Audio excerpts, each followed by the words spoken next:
Kavitha gold and diamonds അവതരിപ്പിക്കുന്നു season of merry. കവിതയുടെ പുതിയ ആഭരണ ശ്രേണിയായ glam 18 rose gold light weight ആഭരണങ്ങളുടെ എക്സ്ക്ലൂസീവ് ലോഞ്ച്. ഓഫറിന്റെ ഭാഗമായി ഒരു ഭാഗ്യശാലിക്ക് ബമ്പർ പ്രൈസായി ഒരു മാരുതി സ്വിഫ്റ്റ് ഡിസയർ കാറും 5 ഭാഗ്യശാലികൾക്ക് ഗൃഹോപകരണങ്ങളും സമ്മാനം. ഫെസ്റ്റിവലിന്റെ ഭാഗമായി എല്ലാ ആഭരണ ശ്രേണികൾക്കും ആകർഷകമായ ഡിസ്കൗണ്ട്. ഈ ഓഫർ ഡിസംബർ 15 മുതൽ ഫെബ്രുവരി 15 വരെ മാത്രം.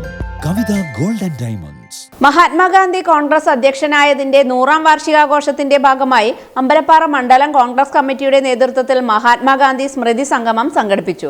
സ്മൃതി സംഗമം KPCC സെക്രട്ടറി P. ഹരിഗോവിന്ദൻ ഉദ്ഘാടനം ചെയ്തു. KPCC നിശ്ചയിച്ച വാർഡ് തല മഹാത്മാഗാന്ധി കുടുംബ സംഗമങ്ങൾക്ക് തുടക്കമായി.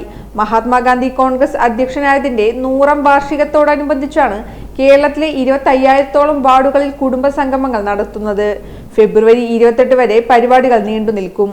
ഇതിനോടനുബന്ധിച്ച് അമ്പലപ്പാറ മണ്ഡലം കോൺഗ്രസ് കമ്മിറ്റിയുടെ നേതൃത്വത്തിൽ സ്വതന്ത്ര സമര സേനാനി ചുനങ്ങാട് പുത്തൂരത്ത് നാരായണൻ എഴുത്തച്ഛന്റെ വസതിയിൽ നടത്തിയ മഹാത്മാഗാന്ധി സ്മൃതി സംഗമം മണ്ഡലം പ്രസിഡന്റ് KK സാജൻ അധ്യക്ഷത വഹിച്ചു. സമ്മേളനം KPCC സെക്രട്ടറി P. ഹരിഗോവിന്ദൻ നിലവിളക്ക് കൊളുത്തി ഉദ്ഘാടനം ചെയ്തു.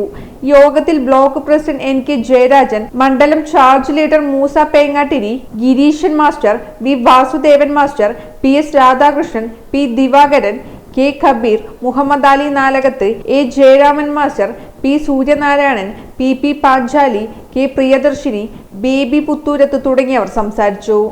CA റാങ്കിലുള്ള ഒട്ടനവധി ഉദ്യോഗസ്ഥന്മാർ ജോലി വേണ്ടെന്ന് വെച്ച് വിദേശത്ത് മറ്റ് പല ജോലിയിലും പ്രവേശിച്ചിരിക്കുകയാണ്.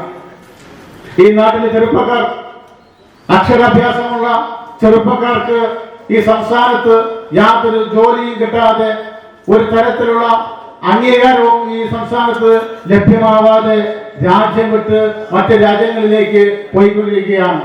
ഭരിക്കുന്ന വിഭാഗത്തിന് അനുകൂലമായി നിന്നും അല്ലാതെ ഈ പ്രവർത്തിക്കുന്ന പോലീസ് ഉദ്യോഗസ്ഥന്മാർ, ആ സമരങ്ങളെ നിയന്ത്രിക്കുന്ന ആളുകൾ, സമരത്തെ അടിച്ചമർത്തുന്ന ആളുകൾ, സമരത്തെ ഇല്ലാതെ ചെയ്യാൻ ശ്രമിച്ചിരുന്ന പോലീസുകാർ, ആ പോലീസിന്റെ ഉദ്യോഗം കഴിഞ്ഞ് കാക്കിയും തൊപ്പിയും അഴിച്ചു വെച്ച് വിശ്രമ ജീവിതം അനുഭവിക്കുന്ന പോലീസ് ഉദ്യോഗസ്ഥന്മാരായിരുന്ന ആളുകൾ ഇന്നലെ പാലക്കാട് കളക്ട്രേറ്റിലേക്ക് ഒരു പ്രതിഷേധ മാർച്ച് നടത്തുകയുണ്ടായി. എന്തിനാണ് ആ പ്രതിഷേധ മാർച്ച്? അവർക്കും കിട്ടുന്നില്ല ഈ സർക്കാരിൽ നിന്നും യാതൊരുവിധ ആനുകൂല്യങ്ങളും.